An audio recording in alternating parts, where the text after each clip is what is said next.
All right, Nick Harris, you are on Driven to Ride. How are you, sir? I'm doing well, Mark. Thanks for having me on. Yeah, no, it's a pleasure having you here. You have been in the motorcycle world for a long time, and not to spoil it, but a member of the an employee, I guess, too, of the American Motorcycling Association. So let's start there, though. What do people maybe most know you for? What is your claim to fame? I guess I was thinking about that. You did send me a question to give me a little idea what you were going to do on that one, and I think most people, oddly enough, refer to me as Motorcycle Nick, and I've had that like for years, and even people that don't know each other, it just seems to happen. So I'm just kind of known as a guy that's really enthusiastic about motorcycles. Not any one particular kind, or not anyone like this is the best and you should do it this way kind of thing. It's just I just have always been real enthusiastic about them. So as long as it's got two wheels, that's your bag. Pretty much, pretty much. I mean, there's certain things I'm maybe a little better at, but that doesn't mean I wouldn't want to be a good trials rider. It just means I'm not. Sure. Yeah. Well, everybody's got their, favorite flavor of motorcycling or their kind of motorcycling. I'm more of an on-street rider as opposed to an off-road rider. But, like you said, everybody's got their preferences. So, well, let's go back in time to the beginning. How did you even get into motorcycling in the first place? Well, if you listen to my parents, who neither one of whom ride, there was some early childhood trip with some neighbors, and their friends had a little Briggs and Stratton, I assume, powered something home-built vehicle, and they lived, in what probably now is a suburb of Seattle, but at the time was, a very rural area. And they had a little field next door, and all the kids lined up to ride this thing. And the story was that I kept getting back in line over and over and over and over. And it was the first time I'd ever ridden anything like that. I don't remember any of the details about the vehicle itself, but they said by the end of the day, I was the last person in line. And so I just got to go ride it until I was done riding. And I don't know if that was another 10 minutes or another 2 hours. It's just one of those things I have very vague memories. But apparently when I got home, my parents weren't there. When I got home, they said, oh, we pretty much knew we'd lost you.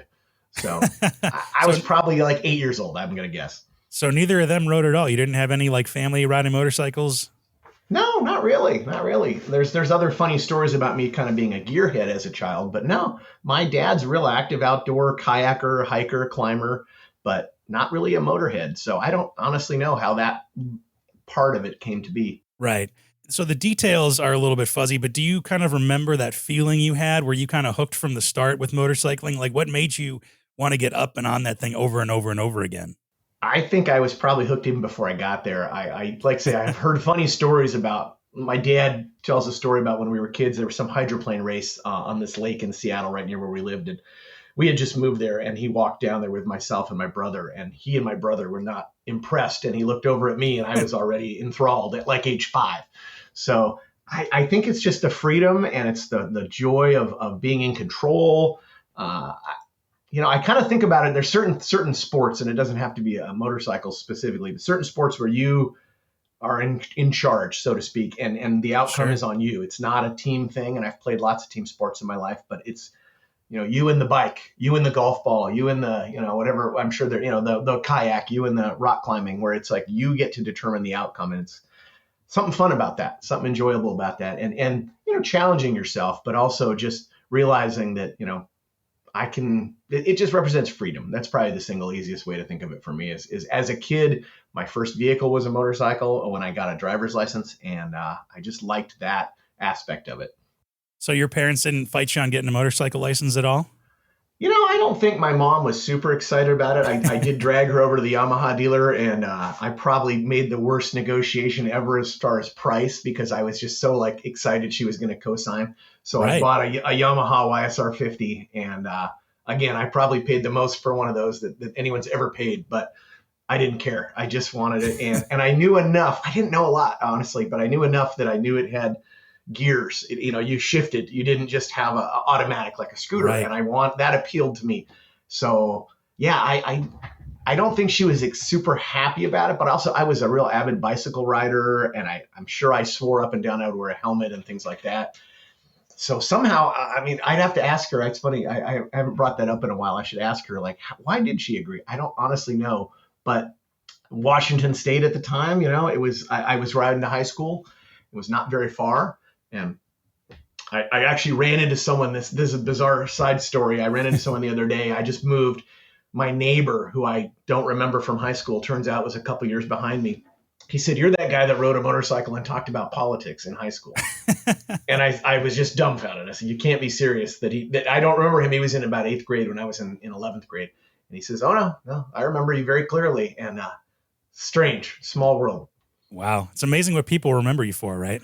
It is. And I was shocked. I said to the guy, I mean, this is literally my neighbor, the next house over. And I said to him, "Well, I don't owe you an apology from high school or something, do I?" Because as soon as he knew who I was like, "Oh, no, hopefully I wasn't awful to this kid in high school." He says, "No, not at all, not at all." He said, "You actually were pretty inspirational." He says, "You're one of the first people I knew that had a motorcycle." And I only sold that bike a couple of years ago. I kept it for a long time. I didn't ride it a lot, but it always had a special meaning to me. Yeah. I mean, everybody, I still have the first motorcycle I had was a 1979 Honda CM400, so I totally get it. Awesome. Well, speaking of motorcycles and talking about politics, that's kind of how your professional life was guided through with politics and everything, right?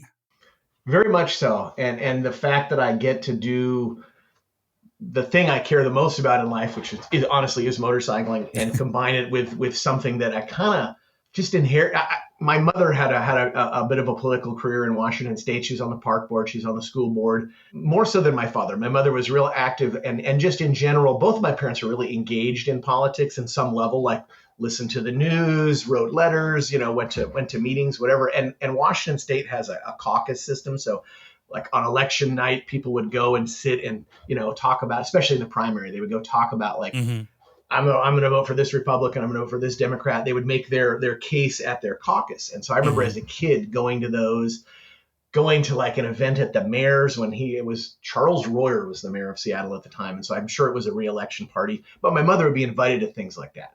And so I think that was kind of the start of it, is just realizing that that's how you are engaged as a citizen in what we do as a nation. And so I guess for a lot of people, it's not that it's difficult or anything. It's just unknown. And so when you realize that this is just normal people doing, what they do, and that frankly, local politics is really the thing that affects your life the most. I mean, we all want to think the president is our best friend, but the reality is it's the city council, that makes a decision, or the board of supervisors that sets a zoning rule that really probably affects you more on a daily basis than anything that Congress is going to do. They're going to do something occasionally that's going to have maybe a larger impact, but day to day, it's the locals that you really need to get to know. And so as a result of all of that, I just I was an economics major in college, and then I ended up I worked in a motorcycle shop for a little while.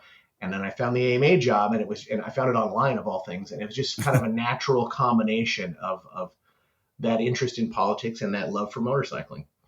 Yeah, no, that's awesome. I mean, it sounds like it was almost like kind of luck and opportunity that you were able to combine your passion for motorcycles and your passion for politics and make it a career.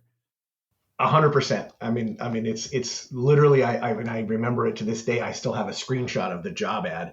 I was living outside of Sacramento, and it said, I put in on monster.com, I'll give them a plug. I put in keyword motorcycle geographic area Sacramento. Okay. And there it was. And it was like, I get choked up. I looked out the window because I thought someone I know is messing with me and has created this fake job listing, and they're outside of my No way, yeah. I really thought one of my IT, literate friends is messing with me.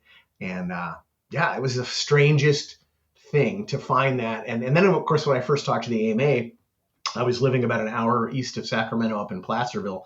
I thought, well, I'm going to have to commute. Mm-hmm. And so when I first talked to them and did the initial interview, they said, "Oh, no, it's remote." And this is like 2001.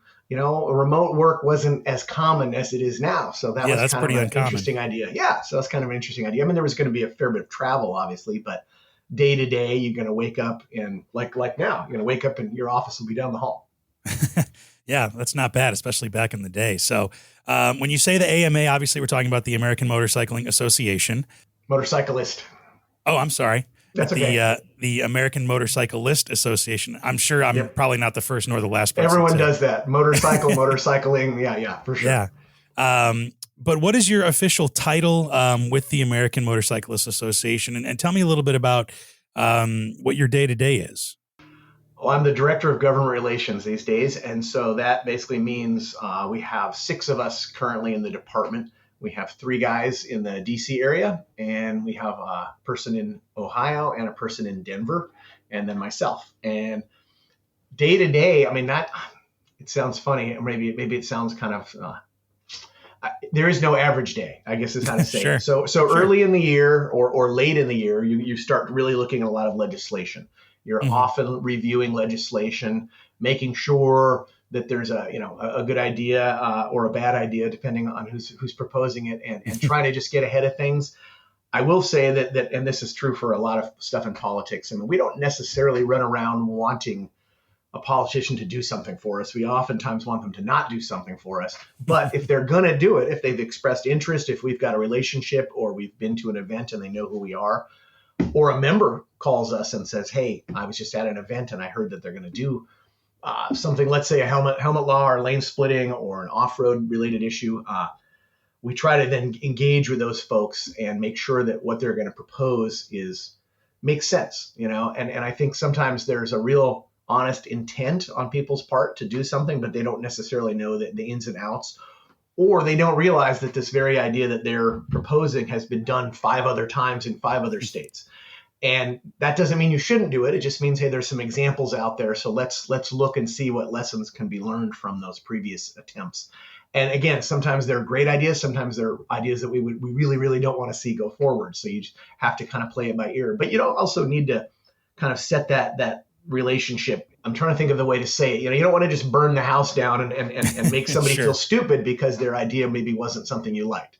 And you want to educate those folks and get them to understand that, hey, as much as you think this is the solution, here's the potentially unforeseen issues. So Sure. as a result, I think a lot of times there is opportunities there to work with folks, and a lot of times, like I say, they have the best of intent. It's just making them understand that what's the. And I mean, there's plenty of examples, but as far as that goes, it's just getting them to realize, we would like to see, lane filtering, lane splitting, etc. But Hmm. that's the other thing is I think there's sometimes there's a belief or there's a thought that I'm going to come, and especially when I was the California guy, now I'm back in Washington State, but as the California guy, if you ever want to kill a bill, you just said, well, in California we do this, and that Right. tended to make people not want to do it. But the reality was, there's a lot of lessons to be learned from some of the stuff we did, even if it was, the lesson was this was a bad idea. So getting folks to understand that, and then getting them to talk to maybe their counterparts. There's a gentleman in Utah, Representative Walt Brooks, and he's the one that ran the Utah lane filtering and splitting bill. He's Hmm. great. He's absolutely the perfect guy.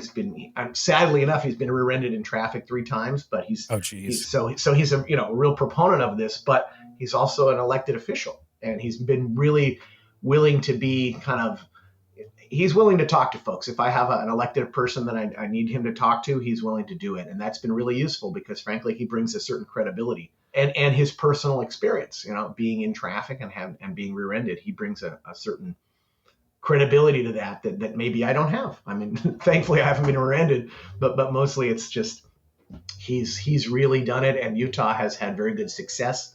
And he and I joked when I first spoke with him, and they're not California. So it automatically kind of changed the discussion. And that's what I had been waiting for. I mean, California had it for a long time, but once Utah did it broadened it changed the dynamic a lot. And I know I'm kind of going on about one particular issue, but that was of the last few years, that's been the one that's been the most interesting. And Sure. there seems to be more and more of an appetite for it. We have 2 states in this last couple of months now that have passed legislation on the issue. So it's been interesting to see. Well, that's something that's important. I think is that in your job that you mentioned, you were in California. You're originally from Seattle, so you've had experience in those 2 states. But you're kind of the government relations director for the Western states, correct? So you kind of have probably a dozen states that you kind of work with and oversee. Well, I was initially for most of my time at AMA. I've been the Western states guy. These days, I'm the government relations director for the whole 50 states, Okay. and I also work on. So of course you've got 50 states. No, thankfully I don't have to be in charge of all of them. So I have the gentleman in Denver. He deals with what we call the central states, and then we have a guy who's the Eastern states rep who happens to be headquartered in DC, and then we also have 2 people in DC who are just full time, either working on federal issues or in some way supporting the rest of us. And then the person in Ohio, his name's Bob. I don't know why I keep calling them the people. The person in Ohio, Bob, he's our grassroots guy. So he does a lot of our day-to-day member outreach. And frankly, if you call the AMA and you want to talk to the government relations department, oftentimes Bob would be the first person you would talk to, and then he may decide, okay, this is best handled by, someone in DC or someone in Ohio, et cetera. Sure. So it's a mix of things like that. So yeah, as far as my job though, it is honestly helping the rest of these guys, and at the moment it is all guys, figure out like what's our response going to be to something, and kind of then. But I will say the nice thing is most of those folks are former staffers, so they understand, and that's been really good for me. They understand the other side of the desk, I guess is how I think of it. So if I come in as a constituent, they often have had experience as the staffer that has to help their boss, respond to this constituent request. So their perspective has been super valuable for us. Likewise, if a member calls and they have a question or they want to understand the process about how do you get legislation passed. Oh, sure. These guys are great at that. And so that's been super helpful. They're also all riders, which is nice. I didn't want that to be a requirement, but it truly helps. I mean, they understand from a personal perspective, what folks are into and why this is important to them. Yeah, I imagine, you almost kind of have to be bilingual in a sense, or you have to be able to speak motorcycle, but also speak politics, because I can't imagine, and nothing against them, but I can't imagine that there's a big Venn diagram circle of people who ride motorcycles, but people who are also politicians. I mean, you mentioned the guy from Utah, which is great, but I have to imagine there has to be, like you mentioned, a lot of education about the motorcycling world to politicians, and probably vice versa. I would agree. I mean, there is, for the federal stuff, there's the Motorcycle Caucus, which we are really involved with. So those are, I guess you could say, the self-identified motorcyclists in Congress. Sure. But, of course, that's one example. You have 50 states and then, a number of other, regulatory agencies and et cetera. So finding the motorcyclist and all of that is definitely a challenge in some cases. How's the kind of motorcycle world and maybe the politics of motorcycle changed over your career? I mean, it's been, a couple of decades that you've been involved with the AMA. What are some changes that maybe you've seen, whether those are trends or issues that people are focused on, maybe some progress that you've made that you've been particularly proud of? Yeah, that's a good question. I think in the last, it's been 23 years now. I think in the last 23 years, I mean, number one, I already kind of touched on lane splitting, lane filtering. That's clearly, I'll say, the most current popular one. And maybe on some levels, it's some of the folks that have been really interested in that are I don't want to say exclusively, but oftentimes are younger riders. There's a lot of folks that are, and when I started, I guess the thing that people really focused on, and still to this day, there's always that perception that motorcyclists don't want to wear a helmet. And there's this big thing about how,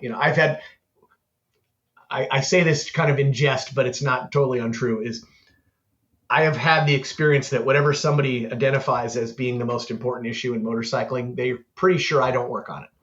And if it's something they don't care about, they're pretty sure that's what I spend most of my day on. And it's just one of those funny things where, they may be right, but the odds are, it's not that. And the odds are that, what we're doing and what we're trying to accomplish is based on what we hear from members. It's based on what our surveys of members tell us is the most important thing to them. Or, in some cases, it's just plain reactionary. A bill is introduced and we then either need to, line up to support it or line up to defeat it or line up to get it amended in a way we can support. So it's not a one size fits all. But as far as the rest of it, I mean, in the last 23 years, right, the world has changed. The way you engage with politicians, the way you as a member of the public can participate in a meeting.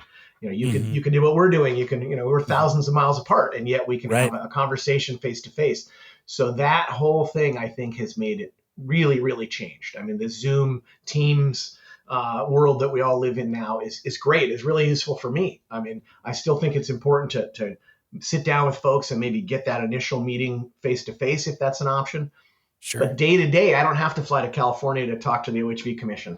I know those folks in a lot of cases, and in a lot of cases, they're probably happy with me being up in Washington State. But it's a good group and it's a good way to engage with them. Likewise, I'm on the California Motorcycle Safety Program Advisory Committee. I've been on that for, I'm going to say 10 years now. It could be a little more, a little less, but I was real clear with them when I moved that I was leaving the state, and they said that they didn't mind. And so I'm able to continue to participate even though I'm up here. I was just appointed to the Washington State version of that. In fact, we had our first meeting 2 weeks ago. And that's the kind of thing that nowadays you can do. And I think it's really nice that members can, and riders in general can engage with agencies. And it's not, I mean, I hate to say it, but, asking somebody to put a couple hours of travel into something and then go to a meeting for a day and then travel back. I mean, that's a big ask for people. People have jobs, they have lives. So if you can carve out an hour or two of your time as opposed to a day, I think that it allows people to get really, engaged. The Washington State meetings are at night, which for someone like me that is, paid to do this, that's fine. But for a lot of folks, I mean, that's the only way they're going to get to do it. So it's really nice to see that. Yeah, sounds like the accessibility has really improved over the years. Exactly. What's been something that's been really fulfilling for you, or maybe the most fulfilling part of your job? Gosh, that's a good question too. There's been a couple of examples of people I know that have gotten involved, and you see someone who shows up and they have a lot of passion and they really want to do something, and they don't necessarily understand all the steps involved. Sure. And sometimes that's really good. Sometimes it's nice to think, oh, this person has kind of a long road ahead of them, but they're not discouraged by that. They don't know that necessarily. And so it's kind of neat to see that. But as far as like individual things, I mean, I feel like I keep going back to it, but the lane split and lane filtering thing, not because it in and of itself, I'm a big proponent of it. I very much liked living in California where I could do it, but seeing people get engaged, seeing the success, seeing people understand, seeing the motorcycle community understand that you don't have to do this. Right. And in some ways, it's kind of funny because it's a lot like the argument that the people that wanted a choice as far as wearing a helmet would make. Mm-hmm. You can still wear a helmet. I've ridden in a lot of states where a helmet was an option. I was just in Ohio on Friday. Helmet is an option. I wore one. So if you're in California or Utah or Arizona or Montana or Colorado and soon Minnesota, and you don't want a lane filter or you don't want a lane split, you don't have to. It's simply another option for folks to do. And so I think that's been kind of a neat thing to realize and to get people to start talking about, is just because I'm advocating as a rider for something that you don't necessarily agree with, that's not a reason to not support it. And likewise with the off-road side, you see lots of stuff on the off-road side. And I've had people tell me, well, I don't ride off-road, or I don't ride in that particular spot. And it's like, well, I said to somebody one time, there was an issue where this area was threatened with closure. And I said, well, the people that ride in that place are going to come ride in the place you like to ride if it gets closed.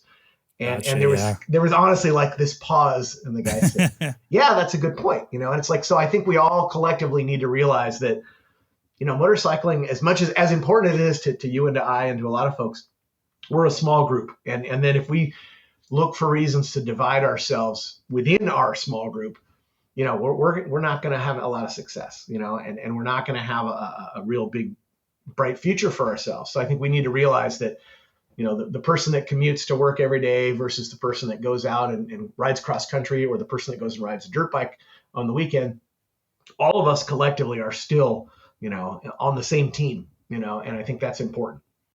Yeah, 100%. I think, and you bring up kind of an interesting point, is that just because there's something that's being proposed, like lane splitting or lane filtering, it's an option. It's not necessarily a requirement. And I think maybe people forget about that's an option. And then there's the freedom of choice, which is, a cornerstone of America. But I think that's as far as I'll go on the politics side of things. Fair enough. I've passed many a rider while I was splitting, and like I say, it's their choice. I understand. Yeah, it's up to you. It's a new thing, and maybe it's not something they want to do. Well, let's talk about your riding a bit. You said you've gotten to ride into a lot of different states, and I have to imagine all of that riding has probably made you realize how awesome and unique the Seattle area and Washington State is for motorcycle riding.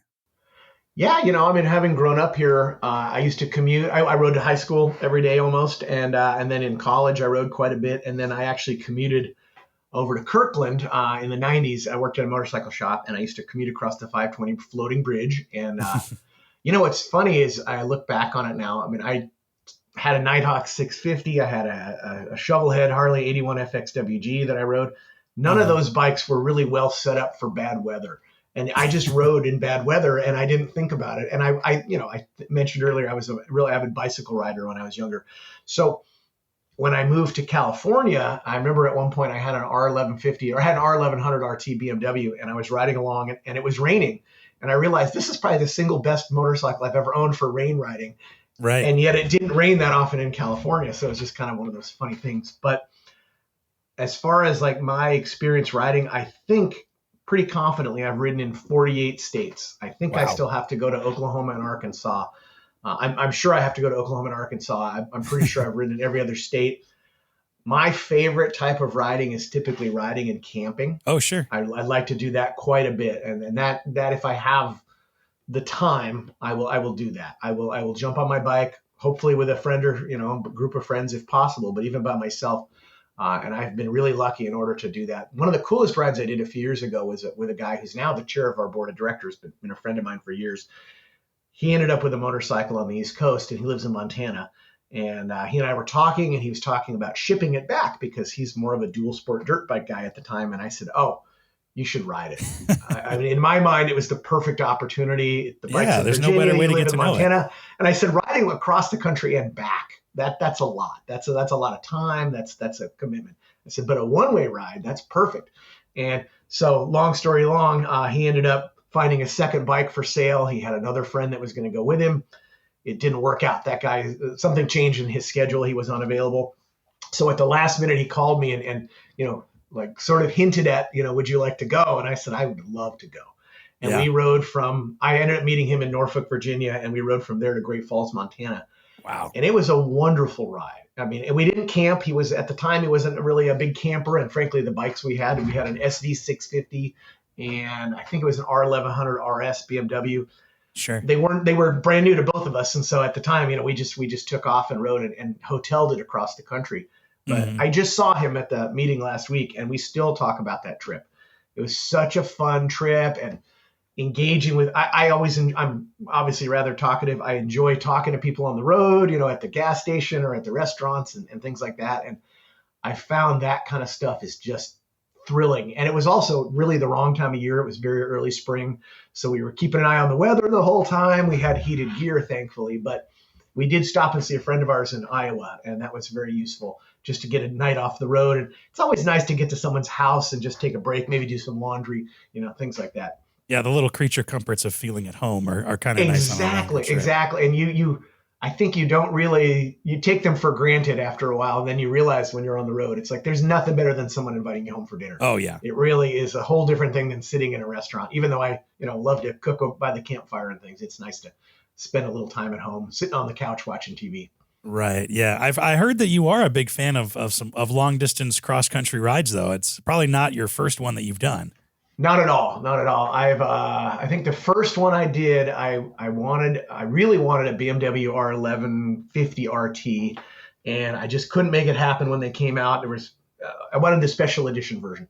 So I ended up buying an R1100 RT in New Orleans, and I was living in California. And I remember leaving New Orleans, and it was the first big trip I'd ever done. I was meeting some friends along the way. We were actually going to Sturgis, but the first couple of days I was alone. And I remember like riding along, and in my head, I could see like a map of the United States. And I was like, okay, you're here. And I'm thinking, Louisiana, and you live here in Northern California. And it was like, you chose to do this. And I was like this thrilling, horrified feeling all at once. Yeah. And it worked out so great. It was a really fun trip. And then another one I did, I shipped a bike to Manchester, New Hampshire.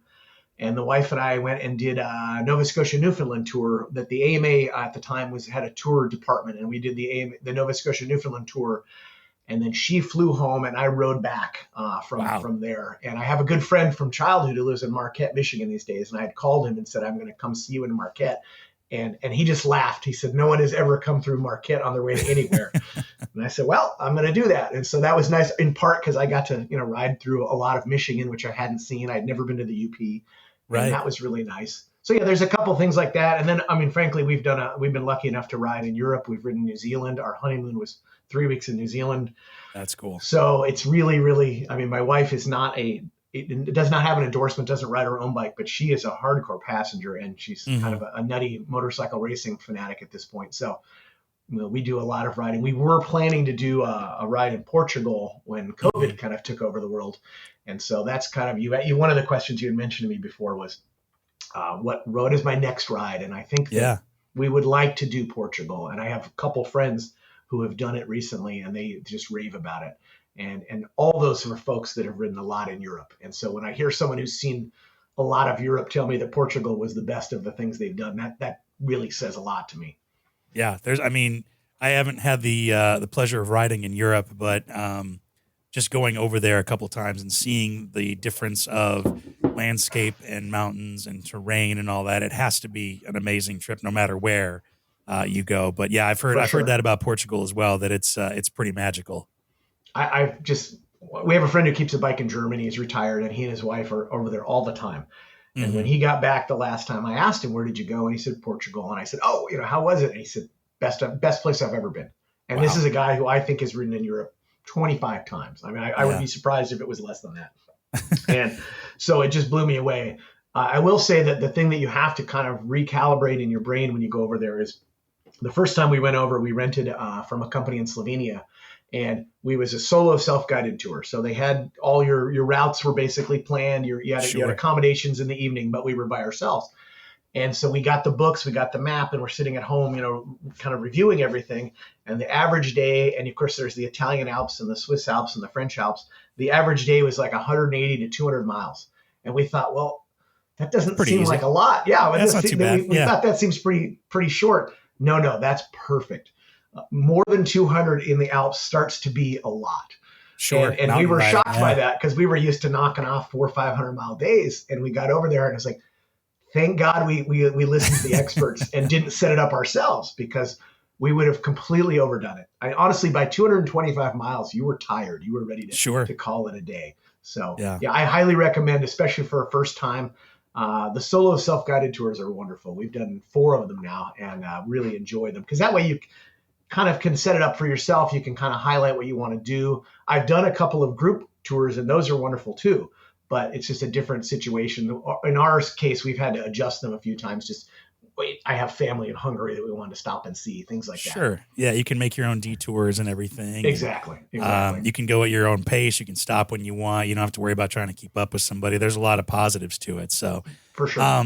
what is it about motorcycle touring, long distance travel on a motorcycle, um, moto camping that does it for you, maybe as opposed to flying or being in a car, or anything like that? Yeah, that's a good question. I think part of it is honestly, I mentioned my dad is, in fact, my dad just left town this morning. He's off camping in an 82-year-old camper, and Cool. not in a camper. He's in his tent. So Nice. I think some of that camping just goes back to that. I think goes back to when I was a kid. That's what we did on the weekends. We camped, and so there's probably some of that. But I think it's the freedom to do what you want. Another friend of mine has really gotten into it over the last few years, and he said, "Man, the possibilities are just wide open when you don't have to find a hotel room or you don't have to be back home on a certain hour." And I was joking because I have gone on rides where my tent spent 2 or 3 nights in a hotel room. So you're Okay. not committed to camp. The weather was Right. sketchy or it just got to be really late and you hadn't really found a place. One year we were in Northern California and honestly, the places we thought we were going to camp just weren't open, and we were Okay. on the road a little early, so it's just kind of funny that we were camping with our tents, or I'm sorry, hoteling it with our tents. But Sure. I don't know, there's that freedom of it, and when you're on a motorcycle, people want to talk to you. And again, I'm a social guy. People come up to you at gas stations. People come up to you at restaurants. They want to know what you're doing. When you have, I was lucky enough. I picked a motorcycle up in Alaska once for somebody and brought it back to California. It had a New Jersey plate. This guy had ridden it from Jersey up. He didn't have time to get back to the lower 48. So through a friend, I ended up picking it up for him. People are really dumbfounded when you're in Alaska with a New Jersey motorcycle I plate. believe it. Yeah. And it was funny because in some cases I had been on the bike for an hour or two, but I could hear people talking at rest stops. They're like, "Oh my God, that bike has a New Jersey plate," and so they thought you were cooler than in my case than I really was. But I like that. I like that aspect of it, and I like that, like say, the freedom to go where you want. And I always joke that for some reason the most mundane, nothing special meal tastes so much better over a campfire. You can sit there and have cocktail weenies and a bottle of water for dinner, and it's just spectacular. And it's that fun and the shared experience. Yeah. Well, that kind of leads me to another question about, camping, and moto camping.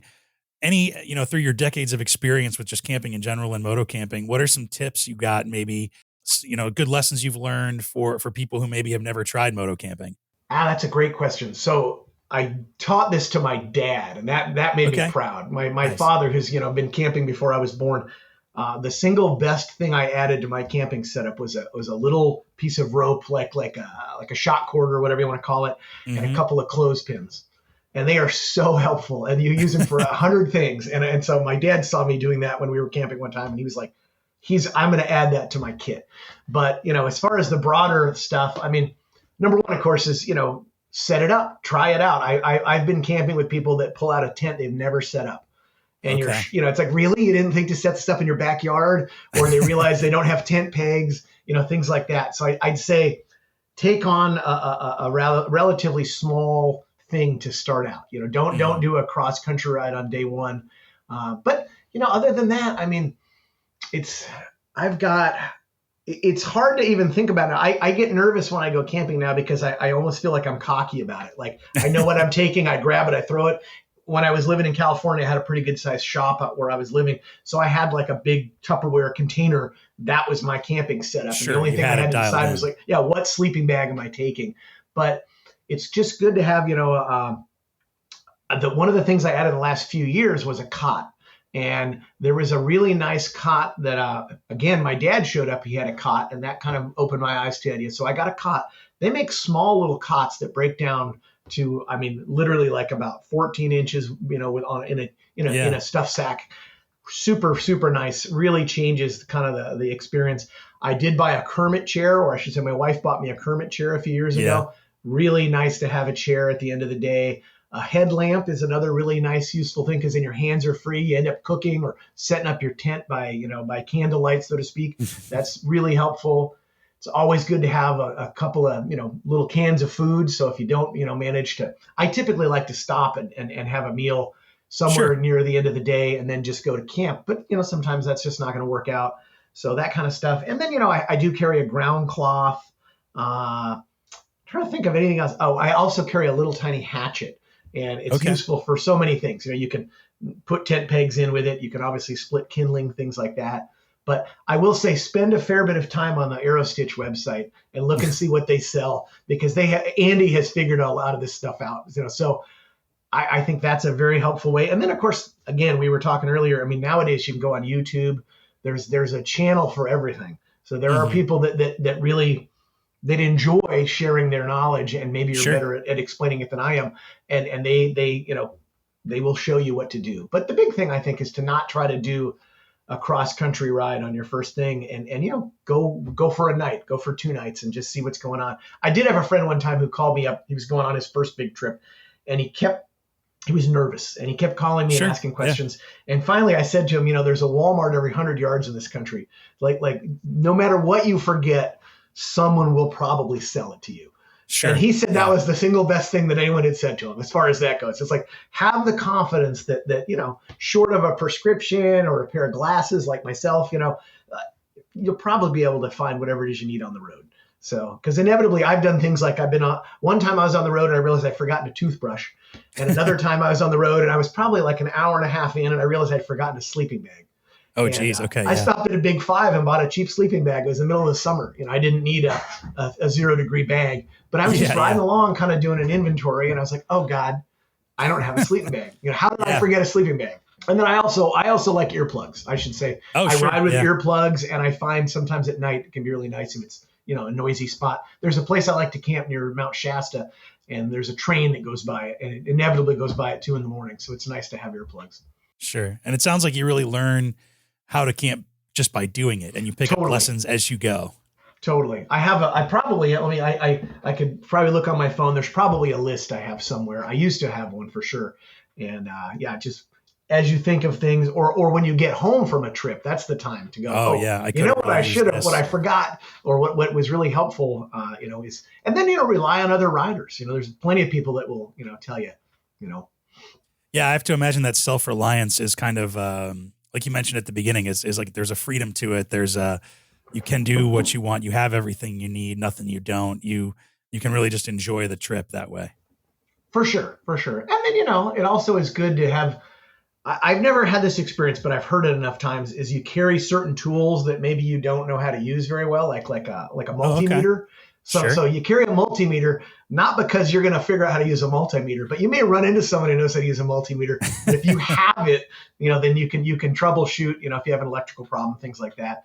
And I do enjoy that part as well, as carrying tools and just having the ability to keep yourself moving is nice. I have a tire plug kit, things like that. And again, that's the AeroStitch catalog. For me, it's like I'll go there and look and just see what are they selling. Right. And, it gives you some good ideas. Yeah. Plus, and if you bring it with, there's pretty much a good chance you're not going to need it. But if you don't bring it with, that's when you actually need it. Like, that's why I usually always bring a rain suit, even if the weather calls for sunny weather. And I always bring a tire patch kit, because as long as I have it, I'm never going to need it. Exactly. I handed somebody a Master Link one time. Their chain had obviously, broken. Sure. And I was riding a bike with a shaft. And he looked at me and he's like, "Why do you have a Master Link?" And I said, "For moments like this, Right. And luckily he had figured it out before there was a catastrophic failure, but he had lost, part of his Master Link. And I also had, I think it was a 520 chain. So luckily I had the right link for his chain, But I also one time in Montana had an SV650, and the chain, I had a friend of mine was riding it, and I should have never let him leave the house on the bike. It was totally my fault. We rode from California to Great Falls, and on the way back, the chain was just done. And I knew this before we left, and I had adjusted it. We'd spent a couple days in Great Falls. I should have taken that time to get a new chain. So anyway, we ended up at a dealership in Missoula, and the guy said, "Oh, I've got a chain for that bike, but it's 100. I remember clearly, it's 130 link, and that bike needs a 120 link chain." And his mechanic wasn't there. It was like a Saturday afternoon. And I said, "Oh, I've got a chain breaker under the seat. I had a Motion Pro chain breaker." And the guy just looked at me like I was nuts. And I was like, "I'm not, 2,000 miles from home without tools." So we sat on the curb and we cut 10 links out of the chain and put it together, and off we went. But I was so happy. That chain breaker had been under that seat for years. I'd never used it. And I even went back in the stock. He had these relatively cheap chains. I went back inside and bought another one. Said, there you go. Sell me another one. And we stuck it under the seat. It was under the seat of that bike when I sold the bike. Oh, wow. Yeah. It's like, might as well have it. I think the lesson from that is you can't be too prepared when you go out on a motorcycle trip. So Agreed. And nowadays I hear guys talk about using like the Amazon little locker boxes. Oh, sure. I've yet to use one, but I've seen that where guys do that. And that's a neat option. So, there's always something to learn. I saw a guy one time doing that at a 7-Eleven near my house, and he was clearly on a motorcycle trip. And I was like, "What's going on?" He says, "Oh, I honestly don't remember what he was buying, but he had it drop shipped like 2 days down the road." And I follow a Trans-America Trail group on Facebook, and that seems to be a pretty common suggestion you see. And I never would have thought of that. So yeah, it's kind I of love a neat that. idea, Put that in the back pocket. Well, last thing, Nick, before I let you go, just to go back to the AMA, how does somebody get some more info about the AMA? How do they maybe become a member, learn more about you, connect with you? How do they do that? Well, number one, of course, go to the American Motorcyclist website and take a look there. It's very self-explanatory. It's AmericanMotorcyclist.com. As we talked about before, there's going to be something there that's going to speak to the type of riding that you care about. And so I think that's probably step one, is to go look. Do you want to compete? Do you want to, go to, do a local ride, et cetera, or do you just want more information? One of the new things we have, I say new, we had for years a state law guide. And over the years, when they redid the website one time, it was not included. And so we decided about a year ago, this needs to be brought back. So we now have literally just updated and put it back up. So that's a really useful for traveling purposes. That's very useful. And so go on there, take a look. They usually have access to some of the latest magazines, and that's been a real popular thing these days. A lot of folks like the magazines. This year, being our 100th anniversary, every month has been a 10-year, look back. And so that's been really cool. So if you want to know the history of the AMA, you want to go back to a certain era, you want to look at different things we've worked on, that's really, really been a very popular feature. And I give the communications department a lot of credit for that. So that's been neat. But honestly, there's sections for discounts on different vendors. You can see who supports the museum, the Hall of Fame. There's a lot of stuff there, and I would just suggest you take a look at it. They have a towing option, that is, to my mind, something we talked about things you would want to have on the road. Towing is another one. Hopefully you don't need it, but it's very useful to have. I have used that as well, so it's out there. Cool. Well, we'll have you back and we'll talk, more in depth about the AMA and everything that the AMA does. But it's been great to get to know you a little bit, and it kind of inspired me. I want to take a trip right now, like just I'll come out to Seattle, just head out from Chicago to Seattle. Why not, right? That sounds great. And I'll be honest with you, my wife and I, the other ride we want to do is Route 66. And I know I know it starts in Chicago. And so we've talked a lot about maybe I would ride out there and then she would fly out and meet me and we would take off from there. I did a similar thing years ago. There's kind of a theme there, right? I've done that. I've ridden somewhere, then she flies in, or we ride somewhere, then she flies home because she's I love it. Got to get back. So I would love to do Route 66, and I know Chicago is the starting point. Yeah. Well, when you get that on the books, let me know. We'll start the ride together. How about that? That sounds wonderful. Cool. Well, thank you, Nick, so much for your time, and we'll talk to you again. Thank you, Mark. I appreciate you having me on. Yeah. Talk soon.